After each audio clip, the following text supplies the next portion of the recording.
Hey everybody, welcome back to Football Talk with Vinny. And in today's video, we're actually going to be discussing just a very interesting topic.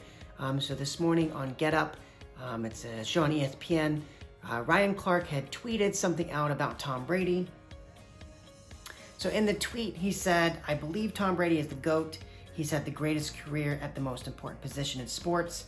With that in mind, I wonder if he would be the #1 overall pick if we put every player from the last 25 years in the same draft." So obviously they started talking about it a little bit on who would you take if you had to do a draft, and a lot of the analysts had taken guys like Patrick Mahomes, obviously Tom Brady and stuff like that. So I just thought it would be really interesting to make a video on it and just give you maybe my top 5 list and maybe who I would take if I was drafting over the last 25 years. Obviously, since we're going over a list over the last 25 years, there's so many players to choose from, but then again, not that many, right? Because you're going to take the best of the best players over the last 25 years. So after kind of thinking about it for a while, I did come up with a list. Obviously, huge shocker here. All 5 of the players I'm going to mention are going to be quarterbacks.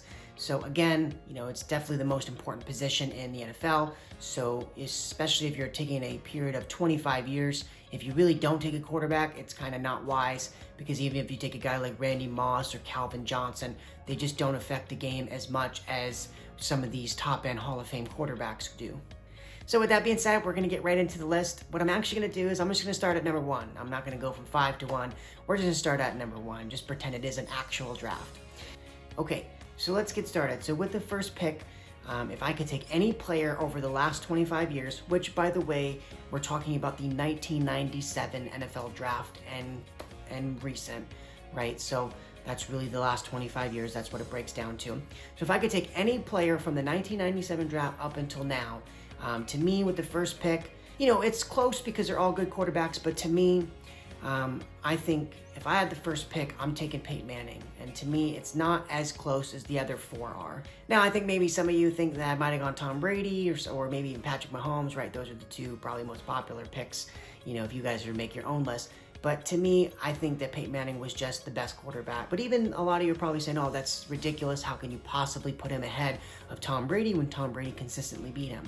That would be correct. Tom Brady's record against Peyton Manning is better. But also, again, if you're going to draft a player, I think, and the misconception is, you have to take winning into consideration, but it can't be the determining factor. Because again, one player may have been more fortunate than another player to play on a better team with better players, just a better coach, better roster, right? Which is exactly the scenario when you say Tom Brady or Peyton Manning, right? One had the greatest coach of all time in Bill Belichick on his team, and for a majority of those first 5-6 years in Tom Brady's career, he had an elite defense with a bunch of Pro Bowl caliber players on the defense, so they won a lot of championships in the early part of the dynasty on the defensive side of the football. So let me just get into a little bit of numbers. Obviously, you kind of know, if you watch football at all, you know who Peyton Manning is. But he's the only guy to have 5 NFL MVP awards. The next highest is like a 3 or 4-way tie. It's like Brett Favre, Aaron Rodgers, and I think it's Jim Brown, and they all have 3. So even them, they're 2 away. Obviously, Aaron Rodgers is the only one currently playing. So even Aaron Rodgers, who's as great as he is, he still has to win 2 more NFL MVP awards to even tie Peyton Manning's record. So I think that speaks for itself, right? In a league where he played in the same era as Tom Brady, of course, he was able to be the best player in the league 5 seasons of his 15 or 16 that he played.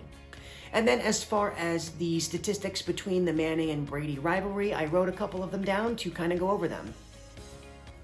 So in the actual record department, the record was 6 wins for Peyton Manning, 11 wins for Tom Brady, so they met 17 times. Obviously, Tom Brady got the best of them, but I think if you go a little deeper into the numbers, you'll see why, right? In the first 6 games, the record was 0-6 for Peyton Manning. He didn't win a single game. He lost the first 6. And again, that makes sense because if you look at it, those 6 losses, I think, were from 2000 to 2004, 2005, right? If you look at the rosters, the Indianapolis Colts were a terrible defensive team and obviously were very good on offense, but a lot of that has to do with Peyton Manning, whereas the New England Patriots were just a very well-balanced roster with an elite defense. So again, even if you look at a lot of the box scores from those games, Tom Brady would win the game and he wouldn't really thoroughly outplay Peyton Manning. It would just be the team was just so much better. Brady would throw for sometimes 150, 160, 200 yards, and they would blow out the Colts. It's like, well, it's not because Brady played particularly well. It's just their team was so great. And then to me, again, that's why I said if you're going to draft a player, you can't really look at just the win-loss record because it's not fair, right? You can't say, oh, well, Brady has a better win-loss record against Peyton Manning. It's really because the roster that the New England Patriots had was much better than the roster that the Indianapolis Colts had. But again, like I said, the record was 6-11, so that means over the last 11 games, Peyton Manning actually had an edge. He won 6 of the 11 matchups, so he was 6-5 in the last 11. And then obviously everyone goes through the postseason success as the next reason why Tom Brady is a better quarterback than Peyton Manning. But even this one, I think people will be shocked to see. They actually met 5 times in the playoffs, and Peyton Manning has a better record. Peyton Manning was 3-2 against Tom Brady in that playoffs. So the 2 losses came early in his career. I think it was 04 and 05. It might have been 03 and 04, actually. So he lost both of those games, right? One was the blowout loss in the AFC Championship game. I believe that was 04. That was the, I think, 20-3 loss where I think Peyton had won the MVP that year, but he obviously came up very short in the playoff game. That was the snowy game where Peyton, again, he played probably one of his worst games of his career. But then after that point, essentially, Peyton Manning dominated. He won the last 3 games. And all 3, actually, surprisingly, of Peyton's wins were in the AFC Championship game. You had the one in 2006, where he overcame a 21-3 deficit in the second half to beat him, to win his first ring. And then the other 2 AFC Championship games he won was his last 2 years, I believe, in Denver. Or it might have been 13 and 15. I think 14, he didn't play them. So in 13 and 15, he had played the New England Patriots in the AFC Championship game and won both games, right? And even if you look at that last one, for example, right, we clearly understand that the last year Peyton played, he was not a good quarterback, right? He definitely had age had gotten to him, and he was no longer the guy he used to be. But he had an elite defense, and he had a good roster. So again, if you want to give Tom Brady the credit for winning all those games early, it's no different than giving Manning the credit for winning that last Super Bowl when clearly he wasn't the best player on the team. Clearly the defense was the reason why they even won the Super Bowl to begin with. But again, that even goes more towards my argument. The reason why I think Peyton deserves to be number 1 here is just because you cannot knock him for not having a good team and a good defense for most of the year. Sure, you had weapons, but again, if you look at the rosters, the New England Patriots just had a better roster. And I really think the best and the easiest way to really kind of settle the argument is if you can actually say to yourself honestly, if you switch teams, right, if you put Peyton Manning on the New England Patriots in the 2000 season, and you put Tom Brady on the Indianapolis Colts, and you let them play out their careers, how would these matchups have gone? And I think that Peyton Manning would have won 11 of the 17 matchups, if not more. Because again, I think that Peyton just was in a situation where he didn't have the greatest coach of all time. He didn't have an elite defense. The one year in 2006 where Bob Sanders was healthy and their defense played very well in the playoffs was the year he won the Super Bowl. And consequently, his second Super Bowl win was when he had an actual elite defense the entire year. So I think for me, I would have Peyton as number 1. Again, I think it's very close at the end of the day. Again, you're talking about 5 quarterbacks that are all going to be first ballot Hall of Famers. So with that being said, you would think that Tom Brady's going to be number 2 on the list, but he's actually not. So for me, I actually have Aaron Rodgers as number 2. And with Aaron Rodgers, I think it's real simple. He just finished wrapping up his 3rd MVP award.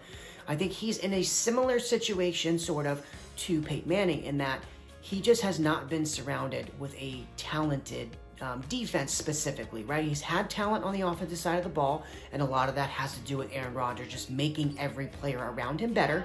And I think you see that a lot when a lot of the receivers for Green Bay, when they leave Green Bay and they go somewhere else, they're not as productive. Now, even if you look at a lot of Aaron Rodgers' playoff failures, it's not really because he has not played well. It's because he has put up 30-plus points and the defense has given up 30 or 40-plus points. You know, whereas with Tom Brady, a lot of the times what ends up happening is either obviously early in his career, he won a lot of Super Bowls. You know, they had an elite defense, and then they had guys on the offensive end that could all, you know, get it done. Maybe none of them were Pro Bowl caliber players, but they were all decent.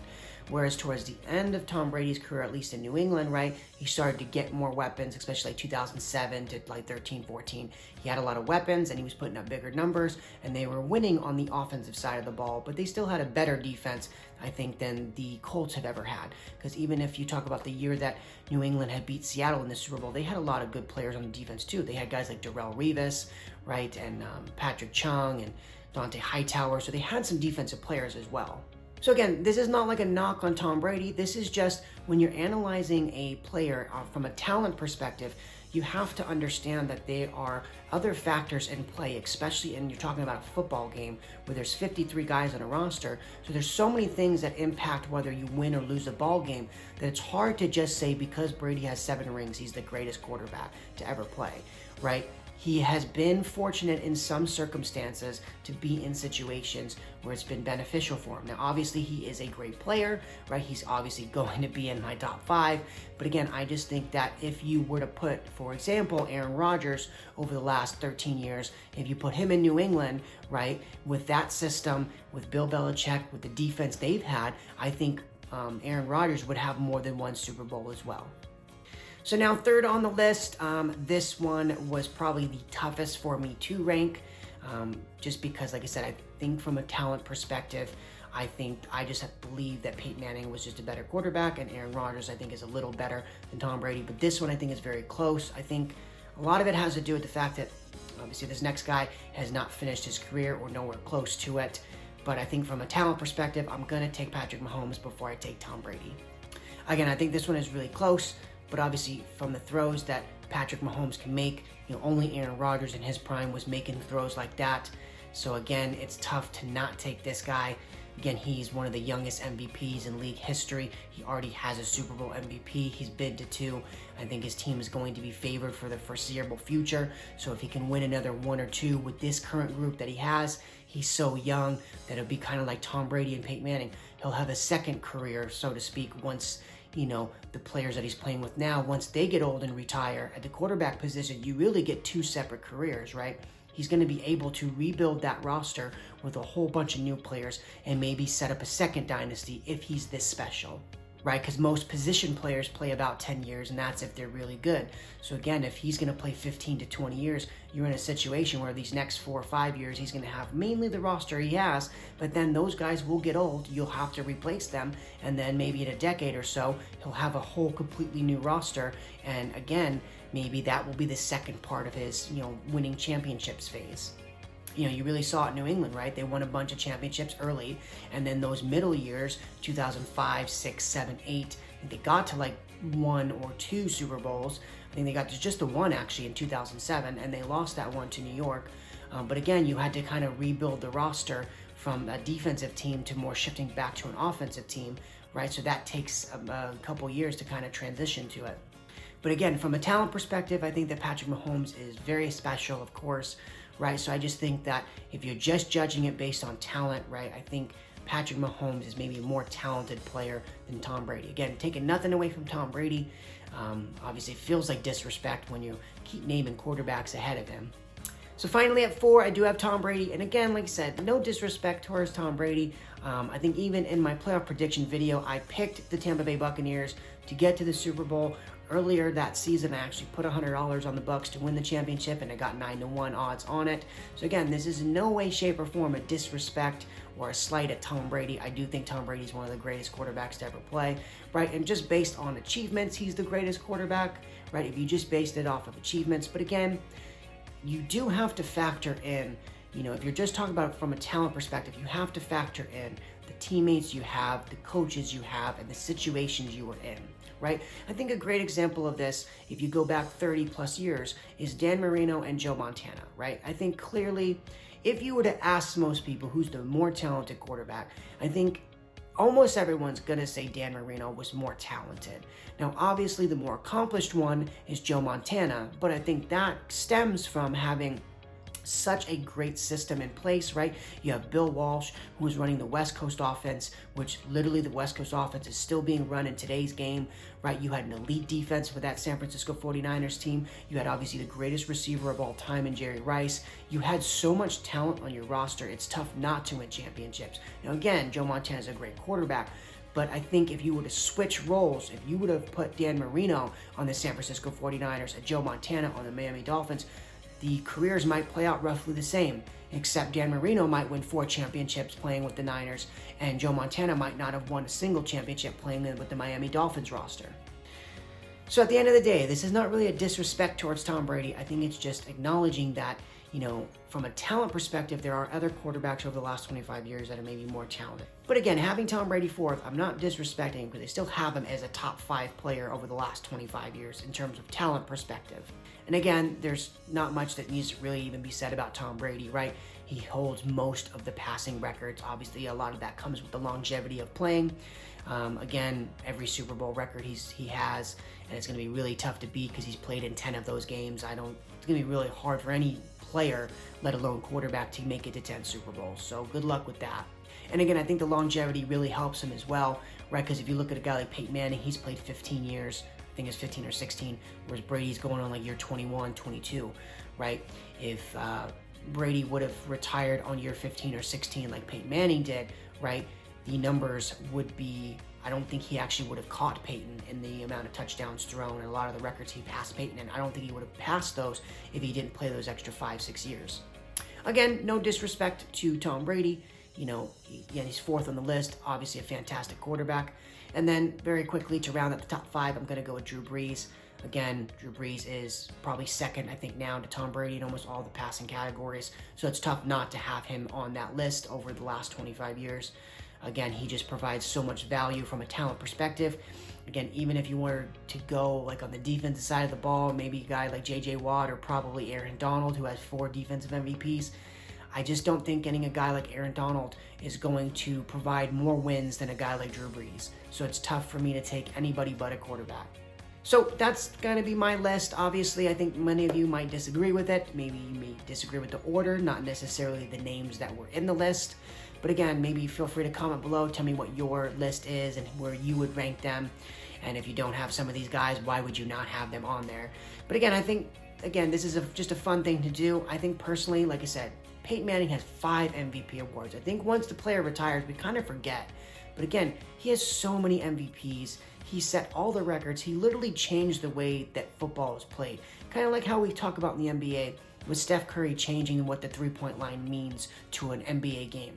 Peyton Manning literally revolutionized the game from the standpoint of making calls at the line. Sure, other quarterbacks did it in the 80s, the 90s, and that was popular, but Peyton Manning took it to a whole nother level, right? Like this dude would change the play 5 different times over the course of the 34 or 35 seconds he had after actually breaking out of the huddle.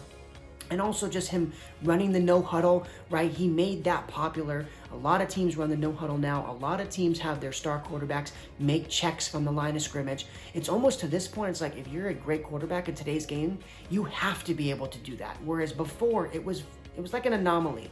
Very few quarterbacks did it, and now it's like all of the top quarterbacks actually do this. So I think just factoring in everything that Peyton kind of brought to the game, and again, it's not like a lifetime achievement award. I just think that because Peyton was so good at that, and again, at Peyton's peak, like even if I were going to take it from a talent perspective, right? If you're going to compare Tom Brady to Peyton Manning, I just think that if you compare their peaks, Peyton's peak, I think, was just higher. If you compare the longevity, I think that's obviously where Tom Brady wins. So again, I think the only way I would change my list is if you say, I know I'm going to get Peyton for 15-ish years, and I'm going to get Tom Brady for 21, 22, 23, and beyond, right? Then, like from a GM's perspective, right, if I am drafting the player to be on my team, would I rather have 15 years, 16 years of Peyton Manning or 22 plus years of Tom Brady?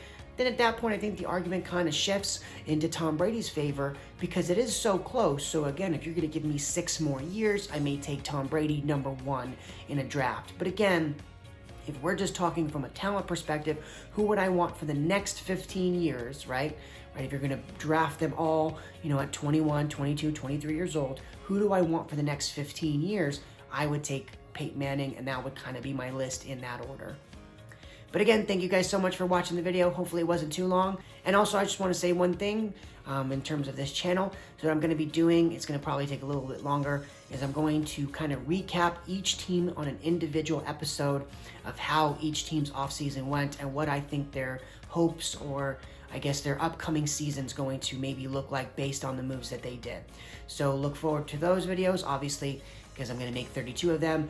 I know most of you won't watch it. I'm more making this if you're a fan of a particular team and you didn't really follow too well of how their offseason went. Maybe it's just something quickly you could watch for a couple minutes and kind of get a recap of how your team's offseason went. So definitely look forward to that. I'm excited to make those videos. Like I said, they are going to be a little longer just because I'm going to have to do research on the guys they signed, who they drafted, how much cap space they have, all that kind of stuff.